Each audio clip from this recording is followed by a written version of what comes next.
salute, la sanità deve essere pubblica, la salute è un diritto, non una merce. Quello della sanità pubblica, del diritto di tutti alle cure, è uno dei principi cardine del programma del centro-sinistra alle prossime elezioni regionali. Il Partito Democratico lancia un nuovo allarme sul rischio privatizzazione del settore e Giovanni Manildo ribadisce come sotto la sua presidenza la sanità del Veneto avrà un cambio di passo deciso e in netto contrasto con le politiche di centrodestra degli ultimi anni. Una programmazione per l'assunzione di personale sanitario, riconoscere il ruolo di eroi che hanno nella nostra struttura e maggiore medicina di prossimità. La salute è il diritto primario, è il diritto su cui si fonda la giustizia sociale e il Veneto Comunità. In questo vogliamo andare con grande decisione per il mantenimento della sanità pubblica. Manildo parla al Candiani di Mestre accanto a Rosy Bindi, autrice nel 1999 da Ministro della Sanità di una riforma che prevedeva tra l'altro una stringente regolamentazione dei rapporti tra pubblico e privato.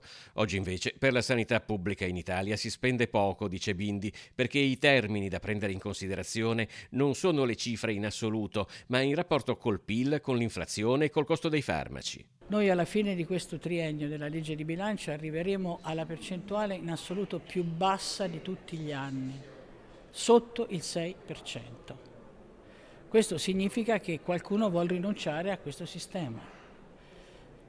E io credo che le risorse ci siano, basta che chi si è arricchito di più in tempi di disuguaglianze e di aumento dei poveri e di 6 milioni di italiani che non si curano, diano un contributo per tutto questo. La sanità pubblica, conclude Manildo, è in cima alla lista delle preoccupazioni dei veneti nei diversi settori che la compongono. Assolutamente dimenticata la non autosufficienza e la salute mentale. Sono i due temi che emergono in ogni incontro, abbiamo visto pochi finanziamenti, sono delle prestazioni non monitorate dai LEA, in questo ci sarà un grande segno di discontinuità perché sono tra le fragilità più diffuse nel nostro territorio.